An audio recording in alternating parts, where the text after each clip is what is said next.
Good morning, Packers fans. Aaron Negler here with your Packers Daily Chat, coming to you live on Thursday morning. The Packers continue on trying to build their roster this offseason in advance of the NFL draft at the end of April.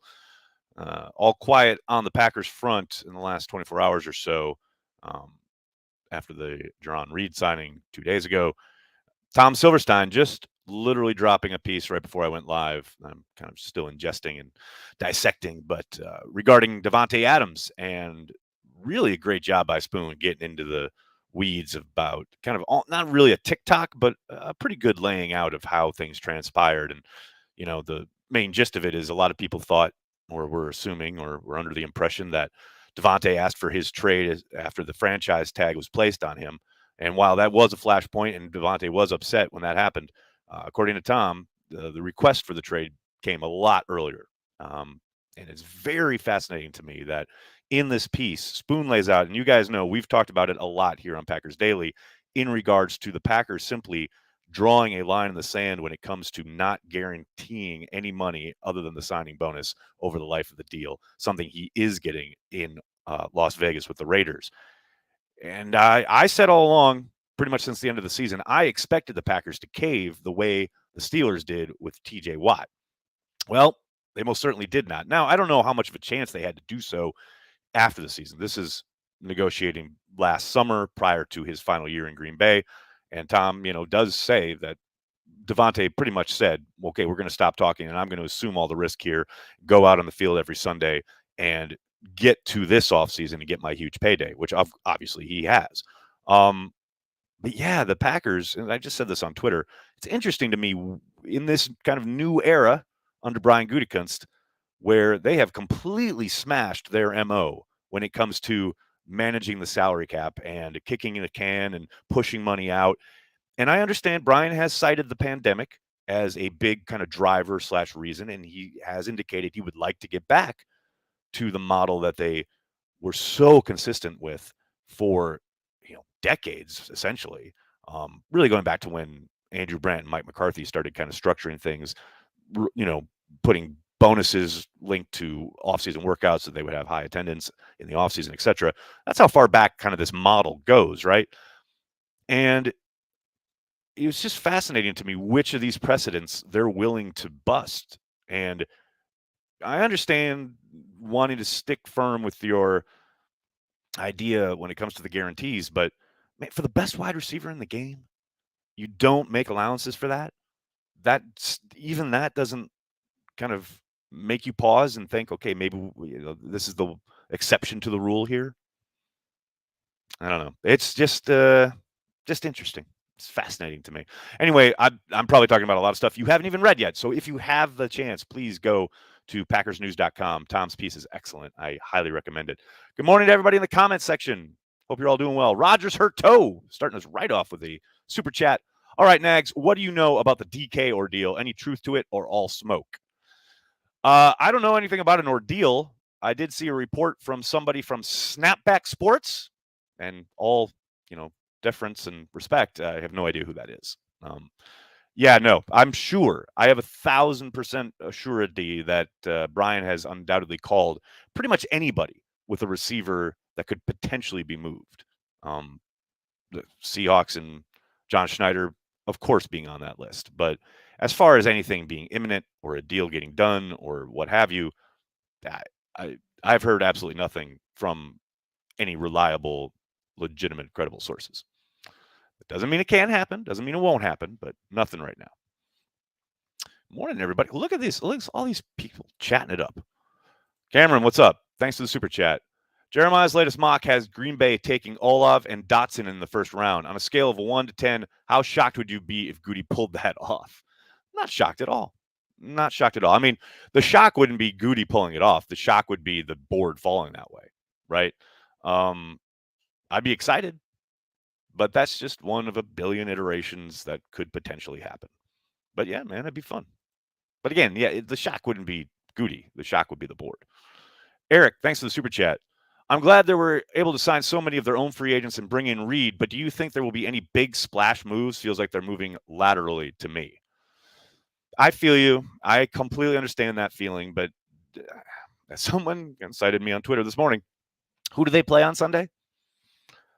Talent acquisition, player acquisition is a 365-day-a-year job. And just because they haven't signed anybody in the last 2 weeks that maybe we recognize or is a huge addition or makes a big headline means very little. I understand you look especially in the last 2 years and how the Super Bowl champions were built and the moves they made to get there, but that is not the only way to win. Now, the lateral feeling, I totally get it in the sense of, okay, we're going to run it back. Well, you ran it back last year and you lost in the playoffs. Didn't even win a playoff game. The year before you were in the NFC Championship game. Let's run it back. Okay, that makes sense. Like, going to get this team back together and try and make another run at the championship.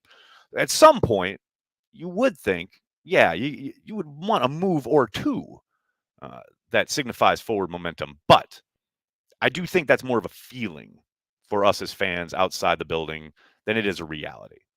Never mistake activity for achievement, as John Wooden said. But I totally understand that feeling, Eric. I totally get it. That said, regarding do I think there'll be a splash move? I wouldn't be surprised if they had a signing if a Julio Jones, is that a splash move? I mean, does that count? I mean, it's so funny because he's a big name, and I do think it would garner tons of headlines. But in reality, he's an aging wide receiver who can't stay on the field. Does that count as a splash move? I mean, yes, I'd be very excited at the prospect of Aaron Rodgers throwing to Julio Jones. Don't get me wrong. But, the Jaron Reed signing to me is a lot more exciting because I'm a geek about line play and I want Kenny to get some help. But, it's so fun. The moves that get made that generate content aren't necessarily the moves that bring championships home. And again, I know the last two Super Bowl champions have kind of moved the needle the other way, but there's more than one way to win the championship. More than one way to win a football game. Boyan G, what's up, man? Thanks for the super chat. My championship banners T-shirt arrived today. Let's make this obsolete. There you go. This is the time too, people, because this is the moment to get your championship banners T-shirt at the Cheesehead TV shop. If you go to cheeseheadtv.com and click shop, or any of our YouTube videos underneath, there's a shelf with tons of our merch. You just click there and you'll be taken to our shop. The championship banner shirt, this is the time to get it because now you can wear it all off season, all throughout the season. And then when they win the Super Bowl, then it'll be a collector's item. So you'll get maximum value. Now is the time to get it. I'm glad you got yours, Boyan. That's awesome. Em, what's up, man? Good to see you on the happy hour last night. 5 picks for Hill. Did we come up short for Tay? I don't think so. I mean, I understand that kind of tit for tat kind of thing, but I mean, every kind of situation is going to be different. There was only one bidder for Davante Adams. He wanted to go to Las Vegas. There is no other. He didn't want an open market bidding process, right? So, yes, you have the possibility of could you hold out and create a market? Yeah, you probably could have. And yeah, you probably would have been bidding it, but you're trying to do right by Davante, and I can't kill the Packers for that. I know there are plenty of people, pencil pushers, Excel spreadsheet worshipers who will do so, and I get it. That's how you fan, that's how you come to the game. Cool. But for me, Davante is one of the greatest players to ever lace him up in the green and gold. Did right by him. It was always a class act, always represented the organization the best possible way, produced beyond belief on the football field. I got no problem with them treating him right. And they got a first and a second this year. If they had an exclusive tag on him, it would have been 2 firsts, but 1 first this year and 1 first next year. I like having 2 picks the premium picks in this year's draft.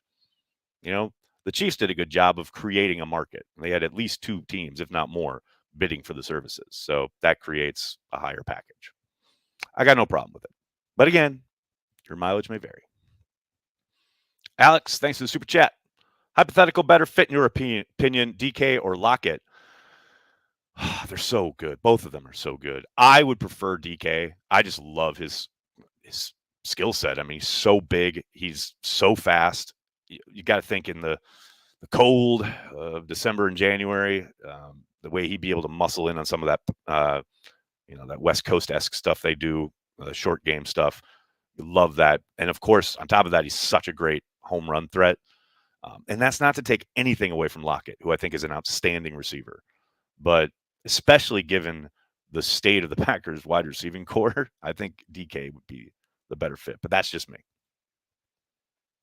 Does Cobb become the number one receiver now, Sean? No, I doubt it. No, not in the traditional sense. I think you're not going to change how you utilize him. You're not going to suddenly, run him as a flanker on most of your snaps. But I do think he gets on the field a little bit more. And I hope he gets the ball in his hand a little bit more.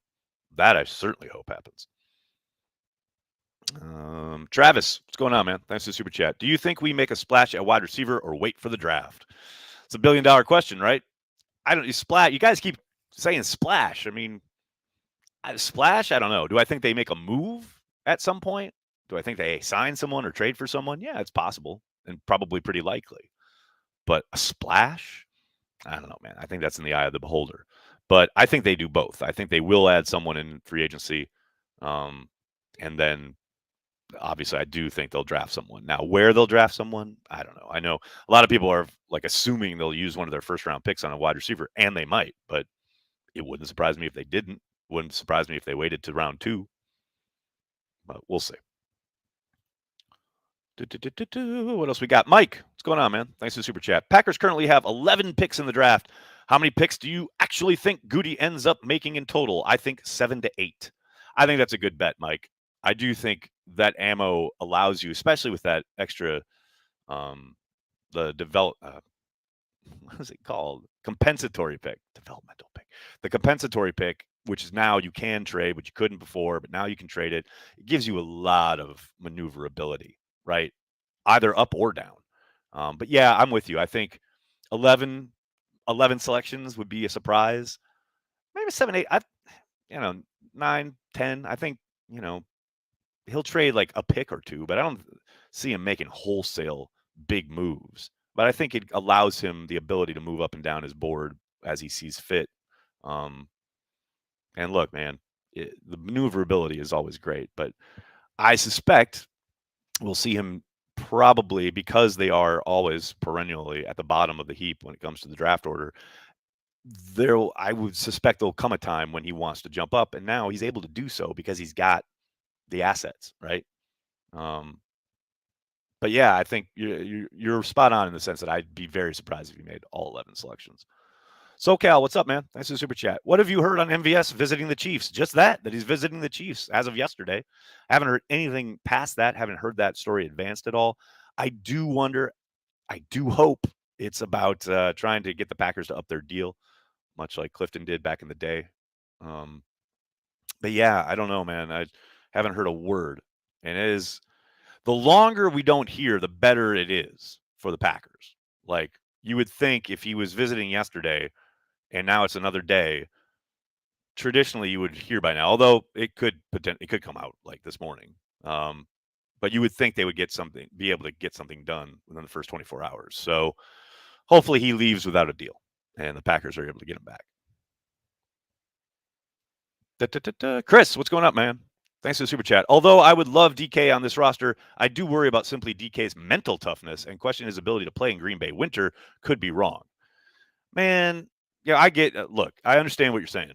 I know I've seen a lot of kind of opinion on that, kind of bandied about. I just want to, if I impart nothing else to you, just ignore all that. Man, that is such body, what is it? Like body language police. Like, everybody just reads into everything so much, and then it creates like a narrative, and then that becomes a reality for everybody sitting on the outside when we have no idea. You're talking about a man's mental makeup because of playing in the cold? Like, what? And this isn't directed at you, Chris, but it's like, I'm so kind of loath to prescribe any kind of label when it comes to another person's mental capacity or their toughness or what have you. When it comes, to playing in the cold, like, everybody's got to do it, whether you enjoy it or not. Like, I guarantee, if you ask, what is it, 50 plus dudes who have to play for the Green Bay Packers whenever it's cold, I'm sure there are a number of them that fucking hate it. I don't know, man. I ignore all that. I get it. Like I said, I understand why it becomes a narrative and why people talk about it, but it's not for me. Accidental, what's up, man? Thanks for the super chat. Woodson, Peppers, Pickett all agree free agent signings. So why was TT so shy about playing more in that sandbox? And did that shyness cost us? I will always think it did. He was very, very, very protective of his locker room and his roster. He loved his homegrown players. We all know that. There's a video out there. I'll maybe tweet it out later that I asked Ted about that at a combine years ago, obviously, and just the idea of just playing around just a little bit more in free agency. And I think you see that lesson in Brian in the sense that he is not a lot more adventurous, but he is more willing, right, to just go a step in further in than Ted was. But, Ted believed in what he believed in, and he brought us a Lombardi, and he's a legend forever for doing so. So I'm fine with it. John, thanks for the super chat, man. Been busy with work the last few days. I don't know why you're putting that in quotes there, John. Why are the Vikings so obsessed with former Packers? It's nearly stalking and a restraining order needed. Go Pack, go. I mean, look, is it kind of funny that they do? Yes, 100%. And there's clearly some kind of impetus from Z here to kind of get back at the Packers, right? I don't think he's not hiding that. But he's a really good fucking football player. And so was Greg Jennings when he joined, right? It's like they're not signing scrubs just because they're former Packers. It is funny. There's no doubt about it. But I just love the fact that of all the kind of the way all the former Packers have gone to Minnesota and ended up doing nothing. On the flip side of that, the former Viking Gilbert Brown came to Green Bay and helped win a championship. So it's like when we take one of theirs, we do something with it. Like they become better. They help us reach our goals. Whereas in Minnesota, they just go get paid and get forgotten about. So it's just kind of funny. Julio Jones isn't the same. No kidding. James, what's up, man? Thanks for the super chat. When do teams start talking to each other about trading draft picks, or is that a draft day thing? Thanks, and have a great day. Have a great Thursday. Thanks, James. It's coming up. They don't wait till draft day. They start laying the groundwork right around still probably a little early, but a few weeks before the draft. They'll start making calls and talking about, look, if this happens, we'd love to try and make something work here, blah, blah, blah. And this is really where relationships come in. And this is what I always talk about, the league being so relationship driven. You'll notice over the years, lots of teams kind of, not always, but tend to deal with the same organizations. It's because there's a pipeline there usually. But yeah, those calls will start getting made soon. Teams are probably still settling their boards and what have you. Lots of guys are still on the road for pro days this week.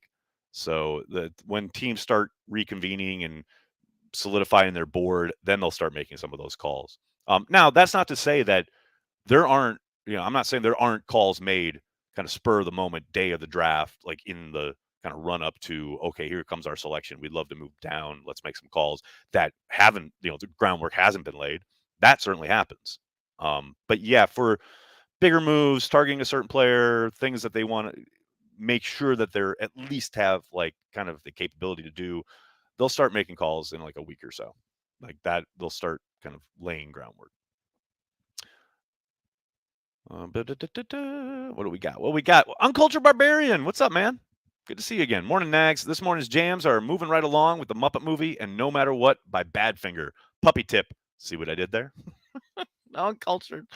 I love it, man. I love it. Moving Right Along is just pure genius. I love that song. Braden, thanks for the super chat. Morning, Nags. Going to the game this year, and I need pregame tailgate spots at Lambeau. Any hotel restaurant recommendations as well? I got to finish my video. I keep putting off making this video that I shot with Tyler last summer about spots I like in Green Bay, just for this very reason.